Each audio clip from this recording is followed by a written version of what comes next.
سال بعد نبی بنا. ہم اس محمد کو نبی نہیں مانتے جو محمد بھول جائے. ہم اس محمد کو نبی نہیں مانتے جس محمد کو لکھنا پڑھنا نہ آتا. ہم اس محمد کو نبی مانتے ہیں کنت نبیت آدم بین الماء والطین، کہ وہ اس وقت بھی محمد نہیں نبی تھا جب آدم مٹی اور پانی کے درمیان.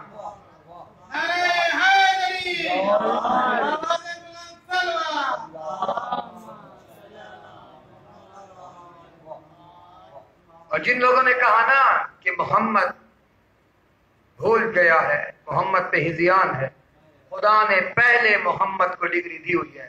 آپ پڑھتے ہیں نا جب نماز عید، اس میں پہلا سورہ پڑھتے ہیں سورہ اعلیٰ، اس میں لفظ ہے سنقرئک کا فلا تنسیٰ، ہم نے تجھے ایسا پڑھایا ہے کہ نہ بھولے گا.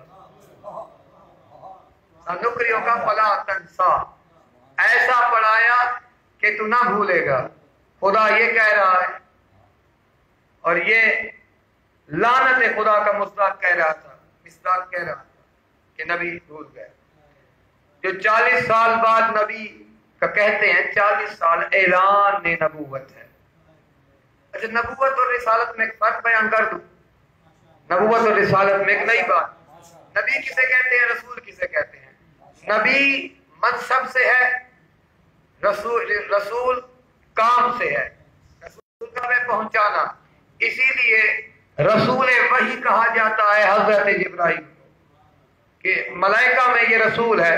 کیوں؟ یہ وحی پہنچاتا رہا. ارسال کہہ دینا فلاں کو خط ارسال کیا گیا. ارسال سے رسول، رسول ہے کام سے، نبی ہے منصب سے. محمد کی 40 سالہ زندگی نبوت تھی، 40 سالہ زندگی نبوت تھی، اور 23 سالہ زندگی رسالت تھی. 40 سال تک محمد نے نبوت رکھی دنیا کو بتانے کے لیے. ویسے تو یہ تاجدار رسالت، ویسے تو یہ پیکر نبوت. 40 سال نبوت کے ہیں اور 23 سال رسالت کے ہیں. لیکن 40 سال میں کیا کہنے زہرا کے بابا کے ایسی نبوت کے گزارے کہ 40 سال میں اعلان رسالت نہ کرتے ہوئے لوگوں سے اپنے آپ کو صادق بھی منوایا، امین بھی منوایا. کہا محمد کا کیا عیسیٰ کا تم نے اعلان نہیں سنا تھا؟ انی عبداللہ آتانی الکتاب جعلنی نبیہ، کہ میں اللہ کا عبد ہوں، کتاب لے کر آیا ہوں، نبی بن کر آیا ہوں. عیسیٰ کہہ رہا ہے میں عبداللہ ہوں، تم کہتے ہو عبداللہ. یہاں پر پھر میں آپ کے سامنے قرآن پاک کی ایک آیت کی تلاوت کرتا ہوں. نبی نے فرمایا عیسیٰ اللہ کا عبد ہے. پھر فرمایا قل ان کان للرحمن ولد فانا اول العابدین، اگر خدا کا کوئی بیٹا ہوتا تو اول العابدین تو میں مصطفیٰ. قرآن کی آیت ہے، میرا نبی کہہ دے قل ان کان للرحمن ولد، کہ اگر خدا کے لیے کوئی بیٹا ہوتا فانا اول العابدین، پہلا عبد میں تھا. لیکن یہاں کہا فانا اول العابدین، پہلے عابدین میں سے میں تھا. سرکار آدم کی تخلیق سے پہلے تو تنہا تھا. تو فرمائیں گے نہیں، میری دوسری حدیث کی طرف جاؤ. میری حدیث میرے قرآن کی تفسیر ہے. انا و علی من نور الواحد، میں اور علی ایک نور سے ہیں. انا اول العابدین، ان عابدین میں سے پہلا میں تھا، دوسرا علی، تیسری زہرا، چوتھا حسن، پانچواں حسین، آخری مہدی. نعرہ تکبیر، نعرہ رسالت، نعرہ حیدری،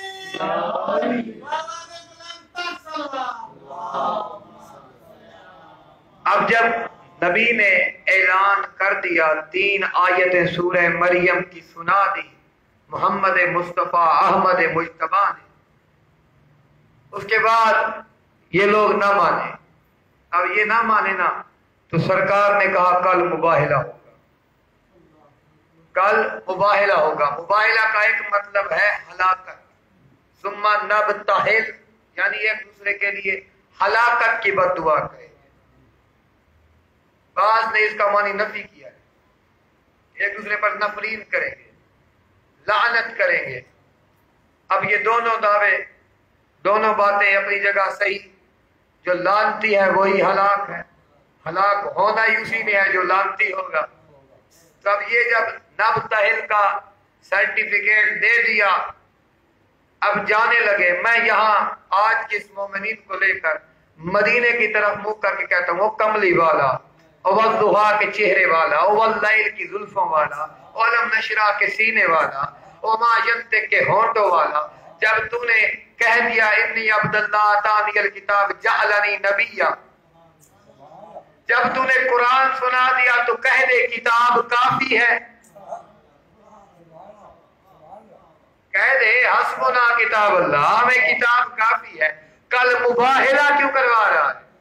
تو وہیں محمد کہیں گے جہاں میری کتاب کا کام ہے پہنچانا، میری اہل بیت کا کام ہے منوانا، کتاب پہنچا گئی ہے، اب باری ہے منوانے کی، تو بتا رہا ہوں کتاب پہنچائے گی، میری آل منوائے گی، میری آنکھیں بند ہونے کے بعد کتاب پہنچائے گی، علی منوائے گا، میری کتاب پہنچائے گی، حسن منوائے گا، میری کتاب پہنچائے گی، حسین منوائے گا، میری کتاب پہنچائے گی، زین العابدین منوائے گا، میری کتاب پہنچائے گی، باقر العلوم منوائے گا، میری کتاب پہنچائے گی، جعفر صادق منوائے گا، میری کتاب پہنچائے گی، موسیٰ کاظم منوائے گا، میری کتاب پہنچائے گی، علی رضا منوائے گا، میری کتاب پہنچائے گی، محمد تقی منوائے گا، میری کتاب پہنچائے گی، علی نقی منوائے گا، میری کتاب پہنچائے گی، میرا عسکری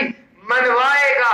آج اگر کوئی مولوی ہم میں سے کسی شیعہ سے سوال کرے، کتاب تو موجود ہے، منوانے والا موجود نہیں، تو ہم اسے خود جواب دیں گے، تیرے کسی بڑے نے کہا تھا کتاب کافی ہے، کتاب کافی کا مزہ چکھ لے، پھر مہدی آئے گا، ثم ضرب یعصوب الدین بذنبہ، جب مہدی آئے گا اپنی تلوار سے علی کی ولایت منوائے گا، حسن کا علم منوائے گا، حسین کی شہادت منوائے گا، زین العابدین کی عبادت منوائے گا، باقر کے آثار منوائے گا، جعفر صادق کی صداقت منوائے گا، موسیٰ کاظم کا علم منوائے گا، رضا کی رضایت منوائے گا، تقی کا تقوی منوائے گا، نقی کی نقاوت منوائے گا، اصغری کی حیبت منوائے گا، محمد کی نبوت اور رسالت منوائے گا۔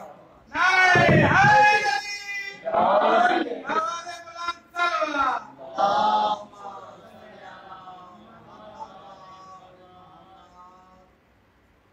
کل مہدی آن کر منوائے گا۔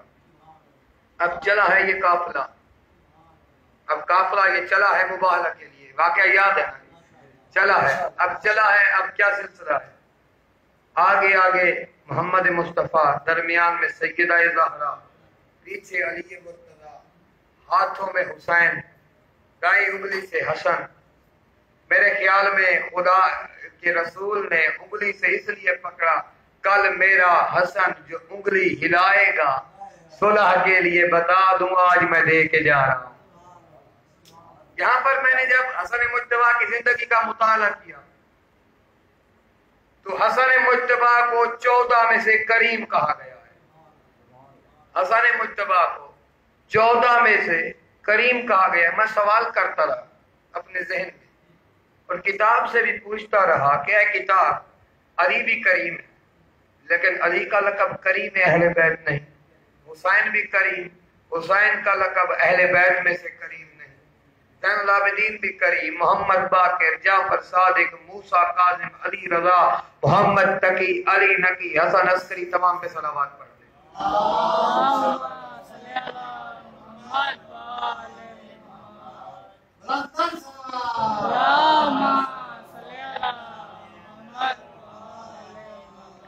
یہ سب کے سب کریم ہیں لیکن ان میں سے کریم حسن۔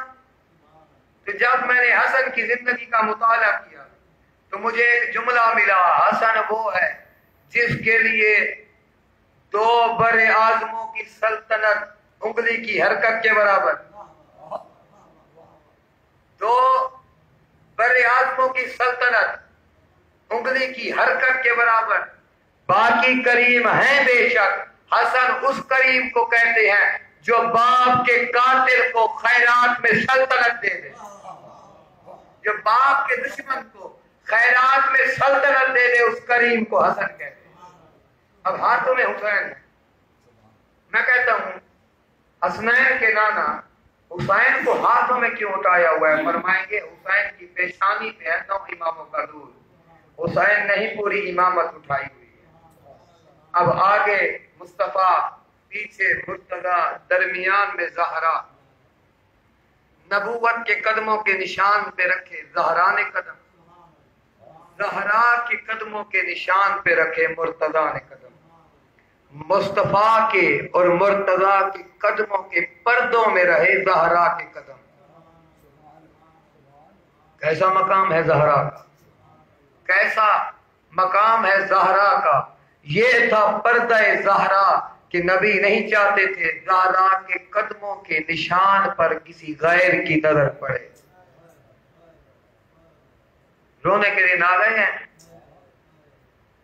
آج کا دن کے لیے ضروری نہیں کہ کوئی ذاکر پڑھے، کوئی نوحہ خان نوحہ خانی کرے، کوئی مرثیہ خان مرثیہ پڑھے۔ آج کا دن لفظ کا محتاج نہیں۔ آج کا دن میرے جد امجد قبلہ علامہ حافظ محمد سبطین فرماتے تھے تمہیں ذاکر کی ضرورت ہوتی ہے، ذرا زین العابدین سے پوچھ اس کا کون کون ذاکر ہے۔ سجاد وہ ہے جو پانی دیکھتا تو خون روتا، کھانا دیکھتا تو خون روتا،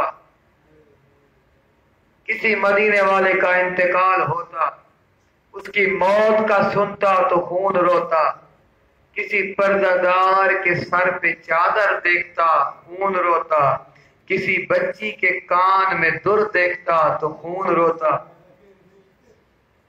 امام محمد باقر نے مدینہ میں مناتی کی ہوئی تھی کسی نے کوئی ذبیحہ قتل کرنا ہونا میرے بابا سجاد کے سامنے قتل نہ کیا کرو۔ ایک شخص بھول کے گزرا ہے سید سجاد کے سامنے سے، اس کے ہاتھ میں وہ چھری تھی جس سے وہ ذبیحہ کو ذبح کرتا تھا۔ جو ہی اس نے دیکھا ہے نا سید سجاد کو، اس نے کپڑے میں چھپائی پیچھے کر دی۔ اب اس نے نہیں دکھائی چھری، لیکن علم عبادت سے جاننے والے سجاد نے پوچھا تو کسائی ہے؟ کہا مولا۔ کہا تیرے ہاتھ میں کیا ہے؟ کہا مولا کچھ نہیں۔ کہا بتا کیا ہے؟ کہا چھری ہے۔ کہا ذبیحہ ذبح کرتے ہو؟ کس دین سے تعلق رکھتے ہو؟ کہا دین محمدی۔ کہا ذبیحہ جب ذبح کرتے ہو کیا کرتے ہو؟ کہتے ہیں مولا تو سب کچھ جانتا ہے، لیکن بتاتا ہوں جب میں ذبیحہ کو ذبح کرتا ہوں اس سے پہلے اسے پیاس ہو نہ ہو اسے پانی دیتا ہوں،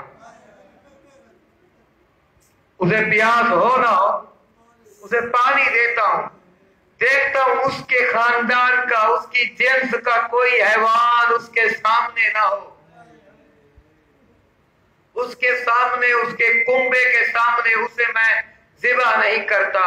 جب یہی بات سنی ہے نا سید سجاد نے کربلا کی طرف منہ کر کے کہتا ہے او میرا مظلوم بابا، او میرا غریب بابا، کسائی حیوان کو ذبح کرنے سے پہلے پانی پلاتے ہیں، اس کی جنس کے سامنے اس کے کنبے کے سامنے ذبح نہیں کرتے۔ 7 قدم کے فاصلے پر سکینہ دیکھ رہی تھی، 70 قدم کے فاصلے پر زینب دیکھ رہی تھی۔ میرے مولا سرکار وفا، میرا دل چاہتا ہے آج نواب کربلا کے مصائب پڑھوں، آج وفادار کربلا کے مصائب پڑھوں۔ سید سجاد کے سامنے جب میرے مولا کا بیٹا فاضل آتا نا، سید سجاد دیکھ کر کھڑے ہو جاتے، استقبال کرتے، لوگ سوال کرتے کہ آپ کا چچا رات ہے، کہا اس کے کندھے میرے چچا عباس سے ملتے ہیں تو میں عباس کے احترام میں کھڑا ہو جاتا ہوں۔ سنتے ہو نا کہ حسین نے کہا تھا اکبر کی لاش پہ بنیا علی الدنیا بعدک الافا۔ سجاد نے جب عباس کی لاش کو دیکھا ہے نا، عباس کی لاش کو دیکھنے کے بعد کہا علی الدنیا بعدک الافا یا قمر بنی ہاشم، اے ہاشمیوں کا چاند عباس تیرے بعد اس دنیا پر خاک ہو۔ اب یہ دنیا جینے کے قابل نہیں، اس میں عباس نہیں رہا۔ مہدی بار العلوم نے خواب میں ابو الفضل العباس کی زیارت کی تو ابو الفضل العباس کی وصیت تھی کہ مہدی بار العلوم میری قبر کی طرف پانی آ رہا ہے، پانی کا راستہ بدل۔ جب سے سکینہ نے پانی نہیں پیا مجھے پانی اچھا نہیں لگتا۔ اب مہدی بار العلوم گئے ہیں، عباس کی قبر ہوتی ہے، سرداب میں جاتے ہیں پھر قبر ہوتی ہے۔ اب مہدی بار العلوم نے 4 سید زادے بلائے اکرام عباس کے لیے۔ اب چلے ہیں عباس کی قبر کی طرف۔ مہدی بار العلوم کتاب جیسی قبر تھی عباس۔